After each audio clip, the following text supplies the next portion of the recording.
Welcome back to your favorite show. This is the Large Guys podcast. This is another interview style episode we like to call Faith by Works.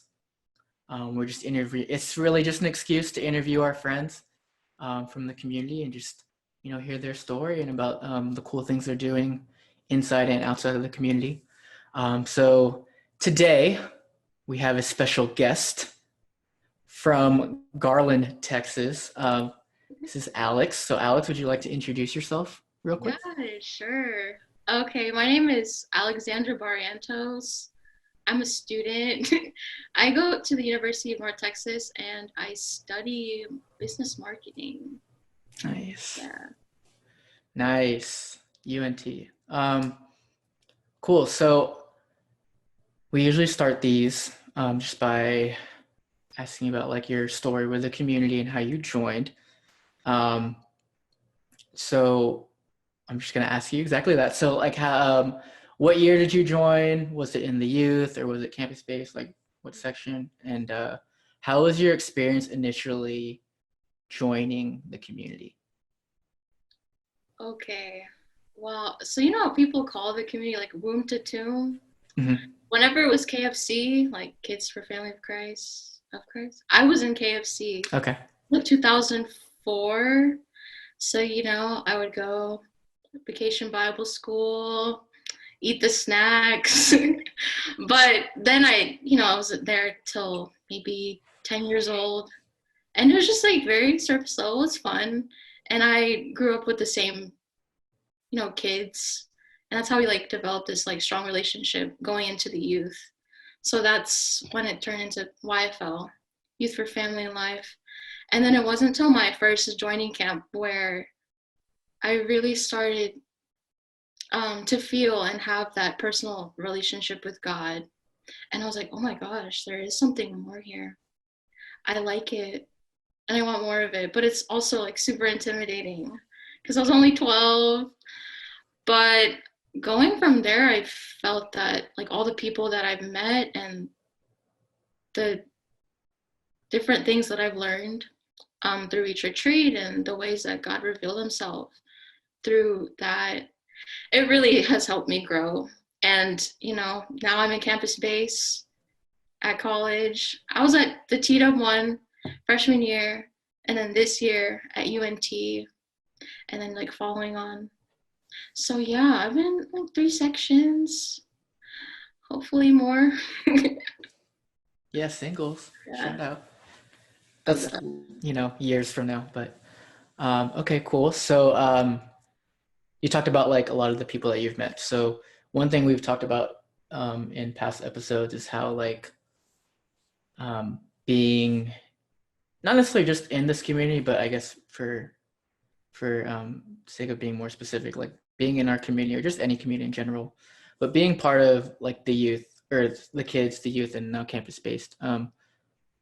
You've met a lot of people along the way, and so how has like the relationships you formed, let's say since you joined the youth until now, how has that kind of shaped you as a person, and also how has that allowed you to like learn how to interact with people even outside and build relationships beyond like just the community? Okay. So I share this with everyone. You already know what I'm gonna say. This quote by Father Mike Schmitz. He said, "Every encounter with the human being is an encounter with God." So like every person that you meet, and um, like I don't know, it doesn't matter what part of life you're in or what background, religion. I believe that like every person that you meet is gonna shape you. Like we are a body of Christ people. So like through the community, let's say like the youth, like going into that, I was very say shy, antisocial. You know that. You saw me grow up. Talk to anyone. But like being with people where in a community where you're really loved, you know that these people want to know more about you and like listen to you and hear your stories and give you advice on ways that you can like overcome some other obstacles. I started to open up more. And I started going to more like events and like households, conferences. And I feel like in this community, it comes with so much more. It's like a huge network. If you want to learn leadership, you're going to learn leadership. If you want to know more about God, you're going to get that. You want lifelong friends, you're going to get that too. And if you want like opportunities to travel and like this community is just, it's a lot, very, very fruitful. But I guess like going from like being in the community and building these other relationships, I sort of got comfortable and I thought like, okay, like this is great, but there's a lot more. There's so much more, and I didn't know what that was. So in college, when I discovered Focus, it stands for the Fellowship of Catholic University Students. It's this like Catholic outreach on college campuses throughout the US. And they also have it internationally, like Canada, Europe.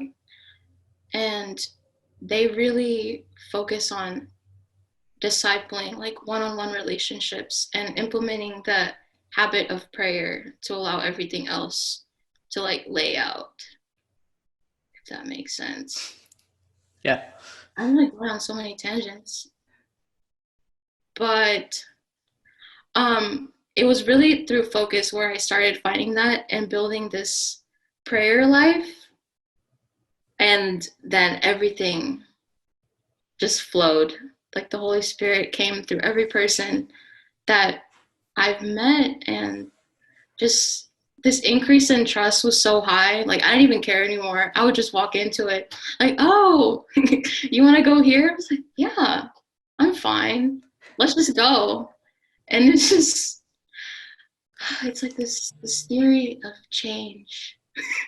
I don't know what I'm saying, but anyway, Okay.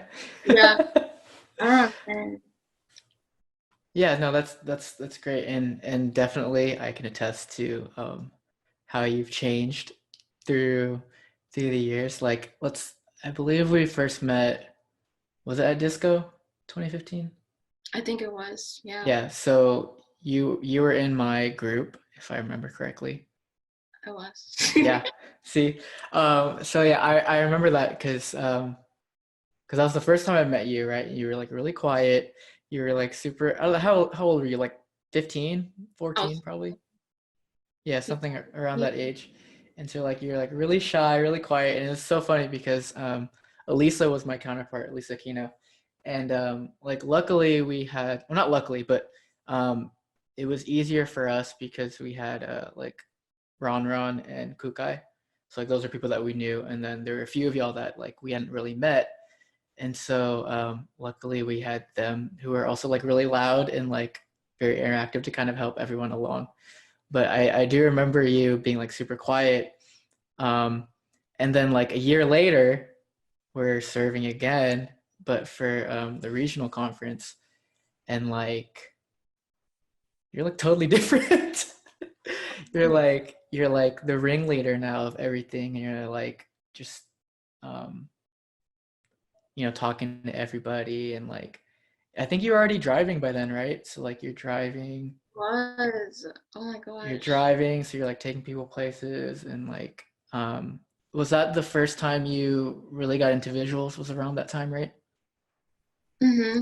Because like that discovery camp's the one about like discovering your talents, and then there Hmm. was like the visuals workshop, and I Yeah. joined that one. And I was like the little extra acting. I was like in awe of the whole process of it, Yeah. watching like Luis and Jeremiah do it and seeing the product on the screen. I was like, oh my gosh, I should like try that. And they just said pick it up, and that was like the one thing to just do it. And then an opportunity like the following year at the regional conference. That was my first time serving on a visuals team in that capacity. Yeah, and boy was that an experience for all of us. 2016, a lot of fun there, a lot of good times, a lot of memories, and it's really cool because, you know, like you said earlier when you're sharing, like one of the things that specifically that we kind of pride ourselves on in like MFC is the fact that we do give lots of opportunity for people to, you know, learn something new, not just about Christ, but also about like, and not just about your faith, but also about like the things that you're passionate about. And it's cool to see that you were given your opportunity in visuals to just learn and kind of start with your experience, and then like now, like a few years later, you're like, you know, doing a lot of photography, doing a lot of videography, um, like personal stuff, or you're doing stuff on visuals for conferences or other events.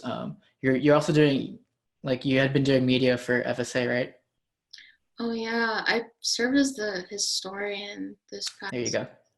Yeah, so you're doing a lot of cool projects, even like at school, and we'll talk about this a little bit later. But that's also what you'll be doing this summer for your mission work.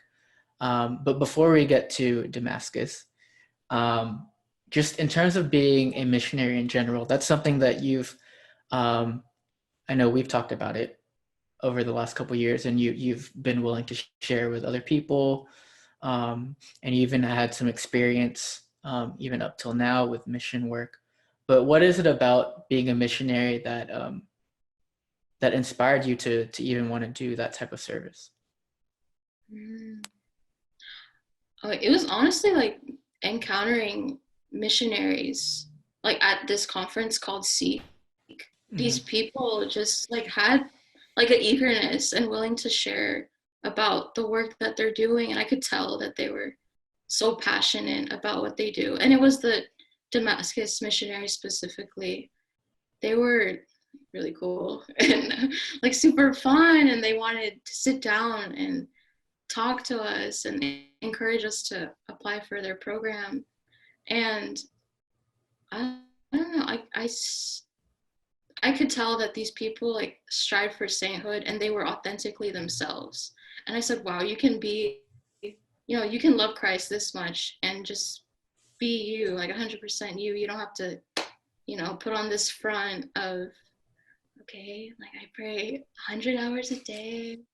I only watch like The Passion and listen to Hillsong Young and Free. Like, no, you could do whatever you want as long as you like stick by having this missionary mindset. Um, and they gave like this like quick talk, like 5 different pillars of what they are. I think it was like Christ centered. It was like super brief. Christ centered, mission ready, joy filled, obedient, and be a toilet plunger. What does that mean? It's like having the eagerness to share and be like open to draw others to heaven. And I was like really Wow. confused. But it's just like, okay, if I'm doing those, I'm fine. Yeah. Yeah. Yeah, definitely. I think um, one thing that people, because like you said, like the perception of like just missionaries in general, I think it's because people are thinking more of like historically, like what missionaries were back then. Mhm. Um, um, you know, they're expecting, because I guess being a missionary myself in some kind of way, like people expect us to be like the most holy people that like never make mistakes, and like you said, like not necessarily watch The Passion, but like, you know, like we're always doing something Catholic, and like we're, you know, but people don't realize, especially now, like the term, you know, modern day missionary is a real thing, and that's something that we all try to live by, and it's showing people that like you don't have to be like, well, okay, we should be striving to be perfect, right, as Catholics, but at the same time, like we're also normal people, right? And so, like for me, like I try to live a normal life, and like part of why I do like being a missionary in MFC is that not only do I get to do a lot of work, but I get to show people that like anybody can do this through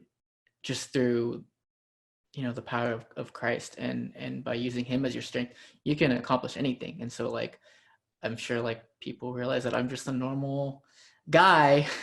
I have my own flaws, and I just like to live a normal life, but I also like to do extraordinary things from time to time, because God's calling, and like he can take ordinary people and allow them to do extraordinary things.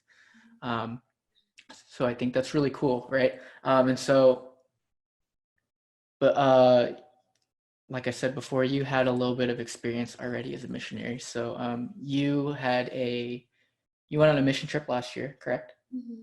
I did. So would you like to just kind of explain your experience there and what you learned from that? Oh yeah. Okay. So it was like last summer, and I initially wanted to serve with Damascus. So like the whole process, I really felt like God was pruning a lot of different parts of my life. And one thing that I got through going through that was like, there's a thrill and joy to being spontaneous, because it's like with my plans, like I wanted, to do this and these other things at this part of my life, but it was just like kind of stripped away. So going into the whole mission trip, um, I went with Focus, and we were going to Ecuador. So we served the areas Canoa and San Vicente, because in 2016 there was a 7.8 magnitude earthquake, and like all the towns and the buildings were stripped of it. So they're still like in the process of rebuilding everything. So we went to go build houses and bring the sacraments like to the people, and also like the anointing of the sick. We did mass daily, and in these areas specifically, they're like spiritually poor, spiritually impoverished, because there's only 3 different priests that were serving like a heavily Catholic influence area. So they could only go to mass once every 3 months. Once every 3 months.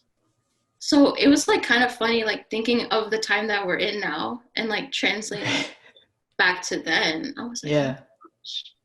Because what coming from that trip, like my desire for the sacraments and prayer, and like having the ability to go to mass daily and go to adoration and just be in his presence physically, I was like, I took that for granted. That's why coming back, that was another thing that I really pulled and learned from that trip. And definitely one crazy story, I'm gonna just share it. Yeah. So I'm gonna share the story because Ecuador really freaking humbled me to the core. I came back crying every day, y'all know. But anyway, in this one area, it was Panoa, where it was the worstly affected by the earthquake at the time. And the church that like sat atop the hill, it was completely destroyed, but the only thing left was the structure. So the convent, the nuns were like thinking, where are we gonna, the only place where are we gonna have our place of worship? And they just didn't have that. So they just prayed like straight for 3 days. And there were these 2 CEOs of this organization called Zushi, Tzuchi, and they were Buddhist. And I guess they found out about, the disaster through the media, and they just went to go help. So they're a, disaster relief organization. Mm-hmm. And they asked them, how can we help? How can we be of help? And, the nuns, they told them, we just need a church. We don't have anything at this point. And like in a time like that, that's where you truly need God. So they said, okay, we're gonna do it. And they like volunteer teams from all over the world, and they also documented it. over the next 3 years. So yeah, after like giving them all the materials and the money to do that, they're like, oh my gosh, like kindness and goodness comes from every single person that you meet. And they knew that like was in these people, and their prayers were answered instantly. So whenever we went to go visit Kanoa, there was like a shift from the dirt roads to like LA looking buildings, like clean paved roads. And it was like the modern looking square buildings. And the church looked like a boat type of thing. Hey. And I was just really confused. I was really, really confused. And like this dude comes out the building and he's like Asian. I was like, what is this Asian dude doing in the middle of the door? Like I'm Asian too, but what is he doing here? So, like he was explaining what was going on. And he said, oh no, we're actually a Buddhist group and we've been building this church for the Ecuadorians for the past 3 years. And on that same Wow. day when we went to go visit, that's when they finished the church. Dang. Yeah, they invited us to their opening ceremony that day or that weekend. That's crazy. It took them 3 years to build that. Wow. And how many of them were there? Was it just the two of them or there were more people? Oh, it was a lot of them because they also were able to open jobs for the locals there to Okay, cool. help build the church.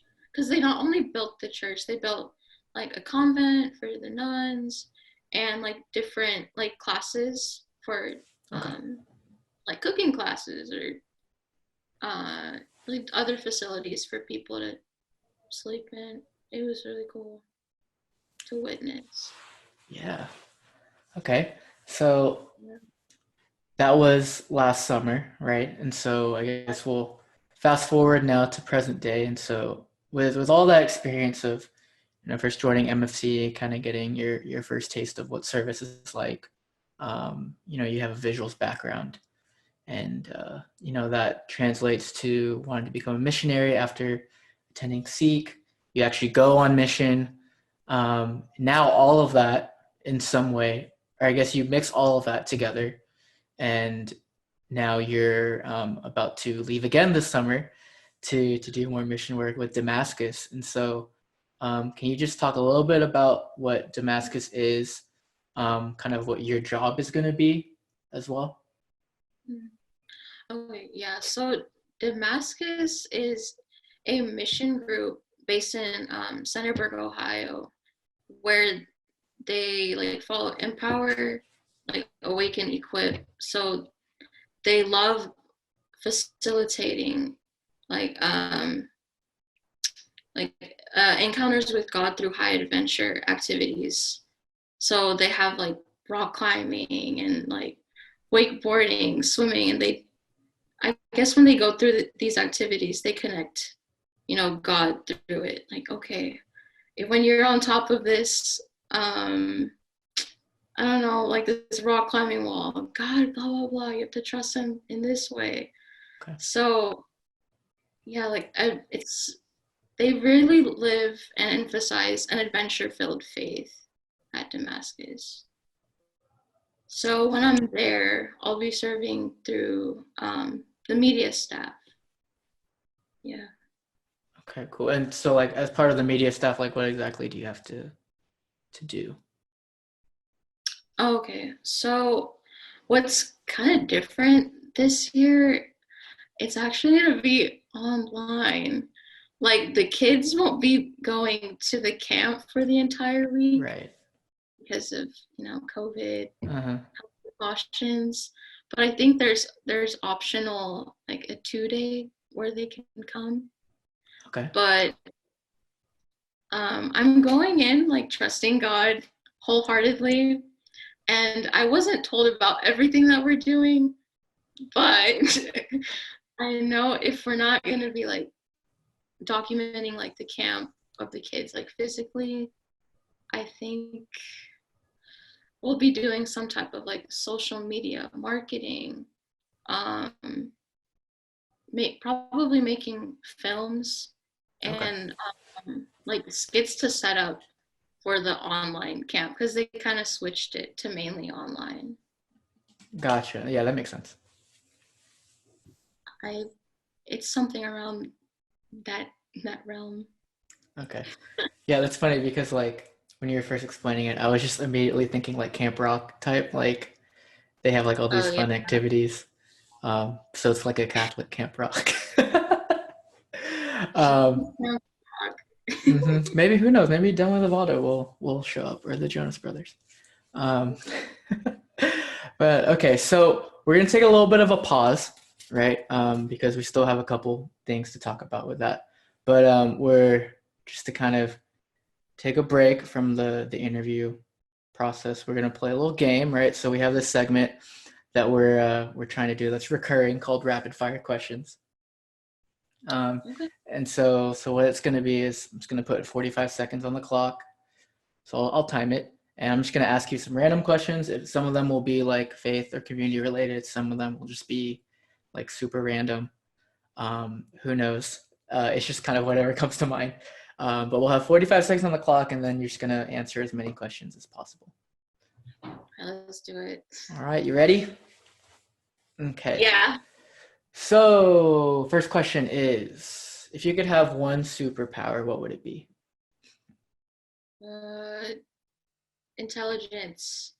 Super, super smart girl. Super smart. Okay.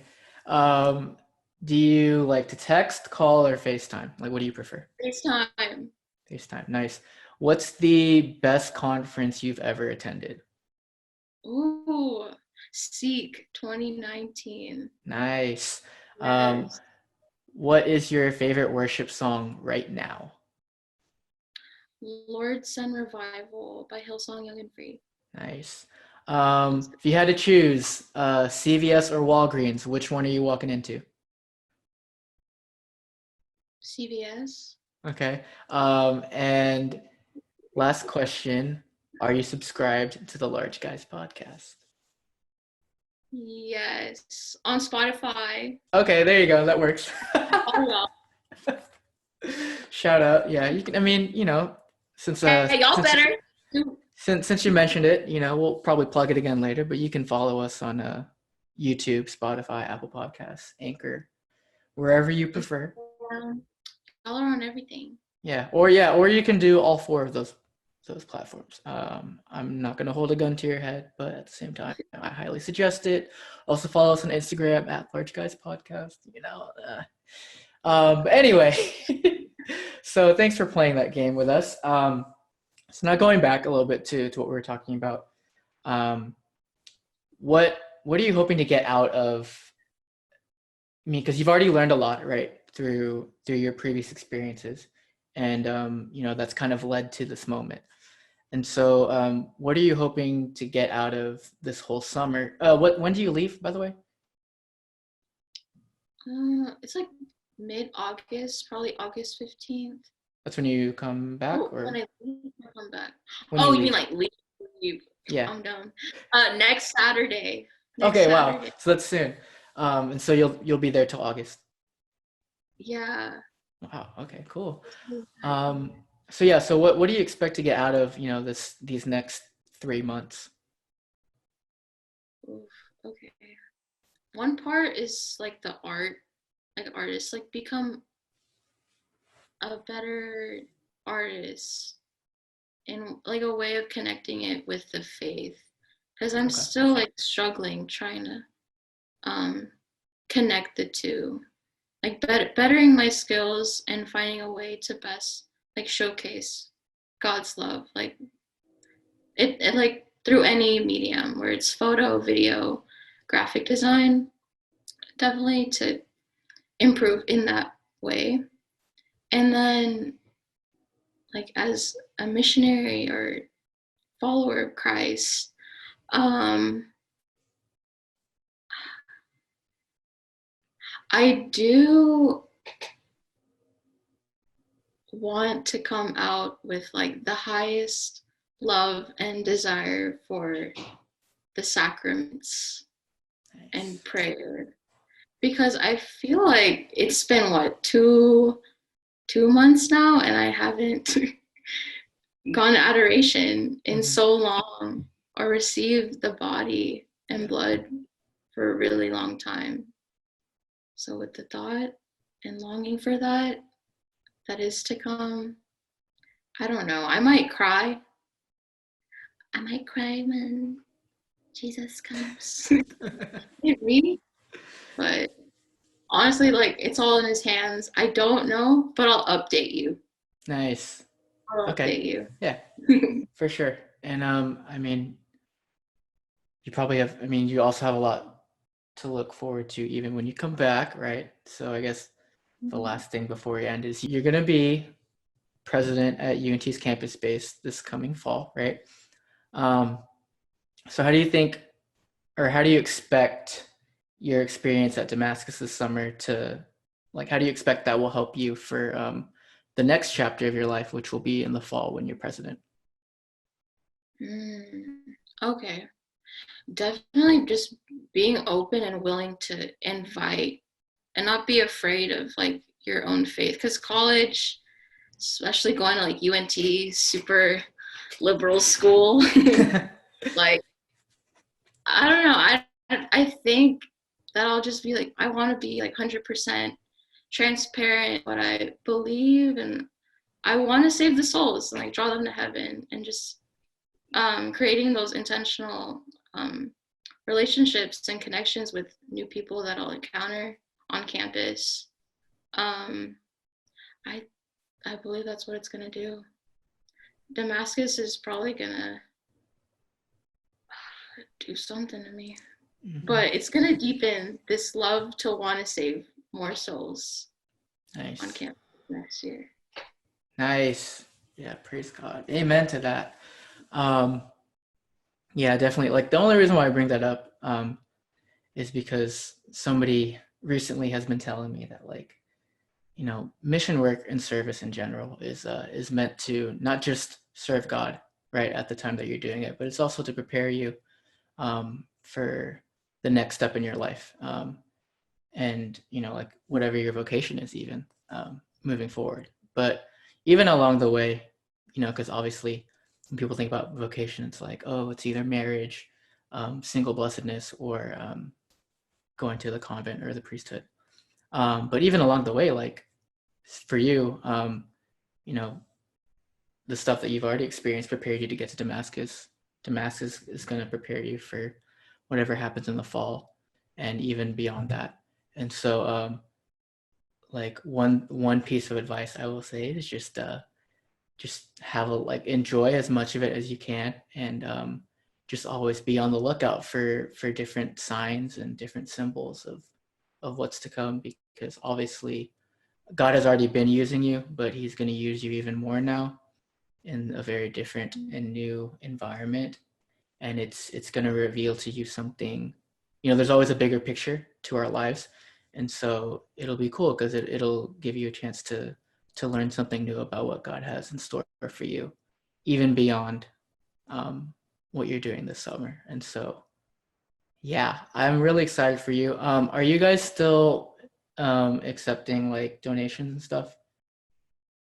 We are.